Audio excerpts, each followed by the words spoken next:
Hello dear students, welcome all. In this session, the chapter number 4, Fundamental of Computer Aided Manufacturing, that is CAM, part 3, we study various elements of CNC machine includes the drive elements, feedback devices, ATC, APC, and the various different type of elements. So let's start. The first one elements of CNC machine is slideways. A slide is moving element provide a straight line movement to workpiece or tool holder at prescribed feed rate. Slideways are provided on the machine tool to withstand heavy loads encountered during the cutting action. Their purpose is also to maintain the alignment of guided parts at all respective position.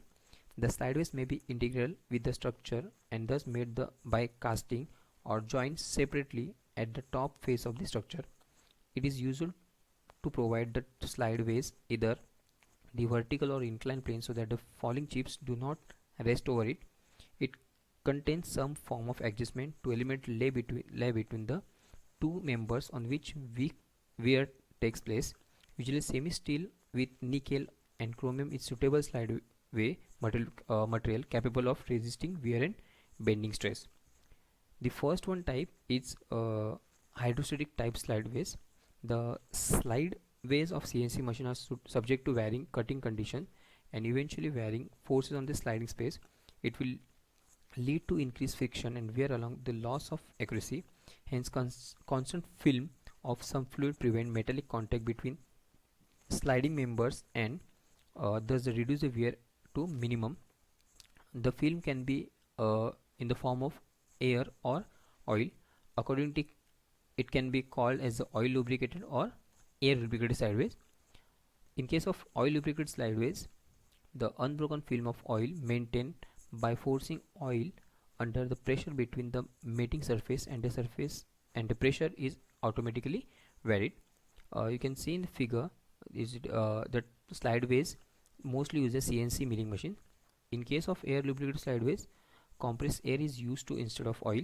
During the actual displacement of the slide, the table and saddle are raised on the cushion of compressed air, which entirely separates the slide and slideway surface. But air bearing are only suitable for positioning work such as drilling, because machining does not take place during the moment of slide. This bearing have drawback that there may be a misalignment due to the lifting of slide.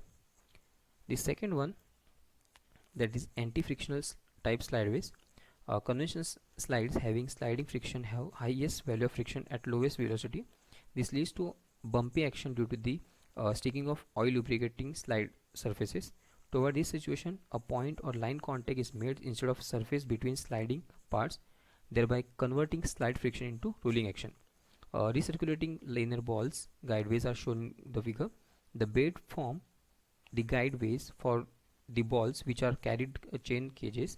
Hardened inserted are fitted into the table which is located on the ball track with a single flat surface in contact with the balls. This recirculating linear ball bearing used to balls to roll between the groove. A return groove is provided to allow the balls to circulate with the help of deflector plate. Sometimes instead of circular ball, rollers are also used to improve the load bearing property. These are generally suitable for larger boring machines and turning mill. The last, that is surface coating. The mating surface of the slides are sometimes coated with low friction material like polytetrafluoroethylene or disulfide. It can be replaced after it wears out.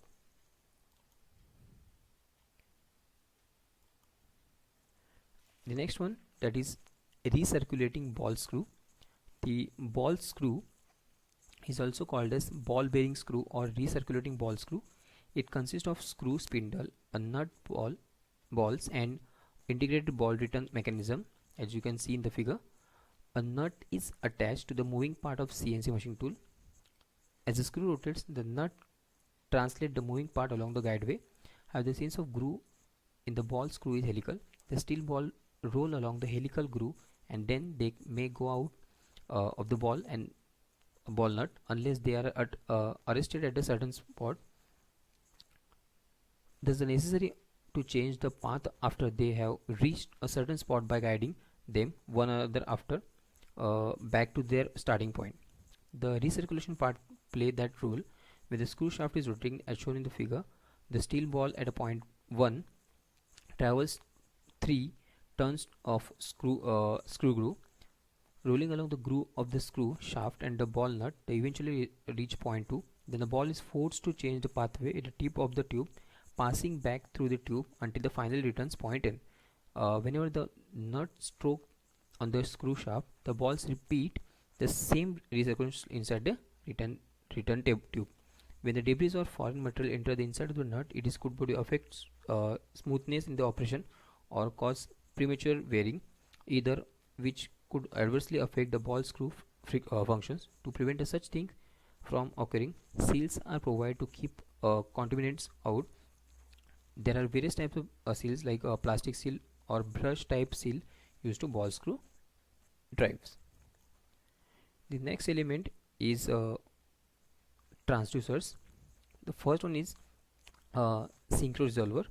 A synchro resolver has windings at exactly 90 degree each other and resolve volt, uh, resolve voltage into the two components at phase difference of 90 degree.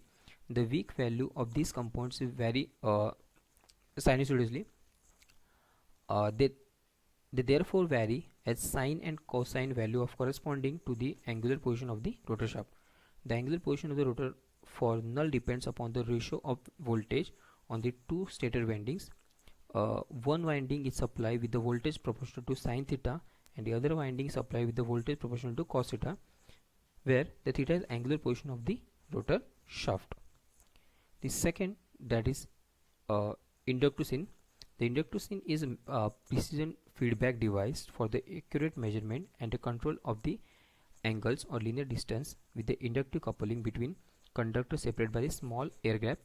Accuracy of better than 1 second of arc and linear accuracy of better than 0.5 microns is achieved. The next one is encoders. The encoder devices that are used to convert rotary or linear motion into electrical signal that are then converted into position or and speed information. It is a position feedback devices that measure the rotary or linear motion of the motor. The first type is incremental. Incremental motors generate an output signal each time the shaft rotates a certain amount. Each time the encoder is powered on begins counting from 0, regardless where this shaft is. Initial homing to the reference point is therefore inevitable in all position tasks, both upon the startup and control system when the power to the encoder has been interrupted.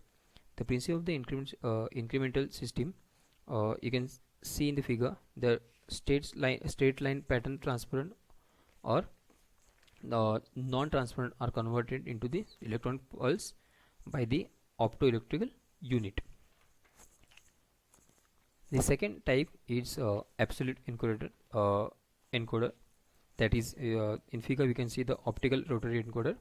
The absolute encoder do not lose their position when electrical power is lost.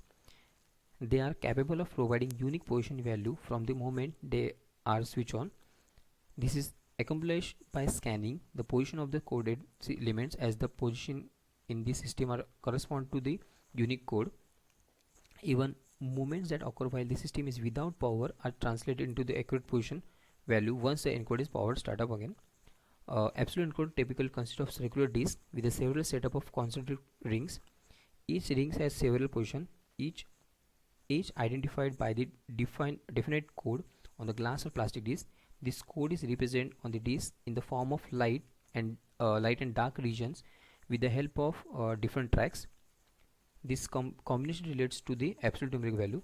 Thus, the position value is always directly available. Counters are not necessary to count value.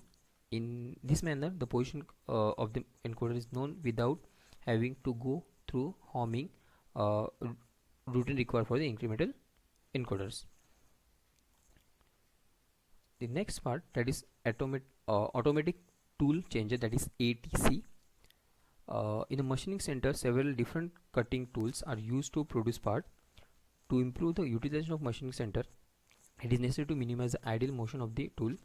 The tool must be replaced quickly for the next machining operation. In such case, ATC plays a very important role. ATC are used to machine where number of tools used in a machining operation. They allow tool changing without intervention of the operator. The tool is automatically selected and changed by the T word and use miscellaneous function. Typically, ATC grips to tool in the spindle, pulls it out and replace with the another tool.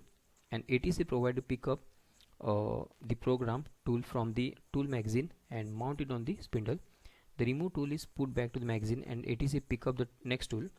The ATC is thus ready to with the tool for the next operation and awaits the current operation to be over to the replace tool.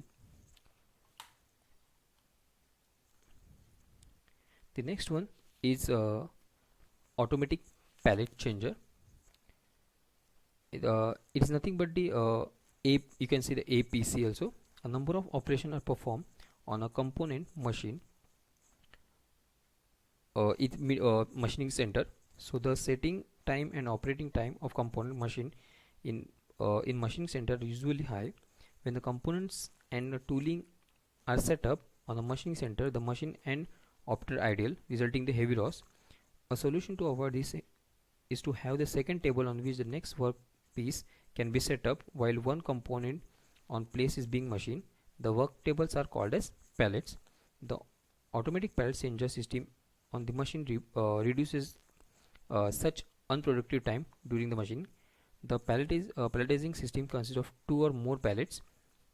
While the components on the one pallet is being machined, the operator set up the next component on the second pallet. After completing the first component, the pallet move to the uploading position and second pallet moves to machining position. This will take only few seconds. Thus the interval between the finishing one part and the starting of machining parts will be very few seconds.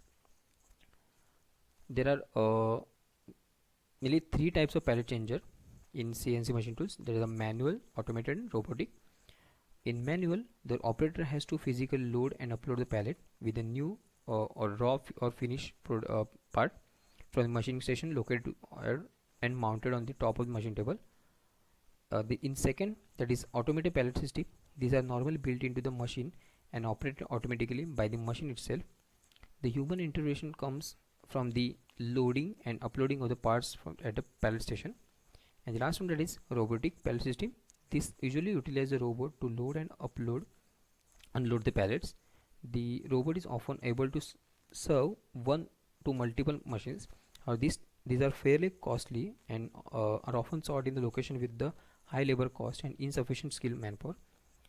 Difficulties of such system may arise whenever the customized and very specific manufacturing units are required. The next one is machining center. The machining center is to reduce the non-product time and thereby reduce the lead time. To increase the productivity, to reduce the work in the process, to obtain the versatile machining capable of performing different operation and thereby finishing the need of variety of machine tools. The next characteristic is to reduce the floor space area significantly. And the last one is to reduce the number of skilled operators and problems associated with them. These are the machining centering is required. Each machining tool, regardless how well is automated, is designed to perform basically one type of operation. But the manufacturing operation most often require number of different cutting operation as use the surfaces. The machining center is classified in 3 types. The first one is horizontal machining center.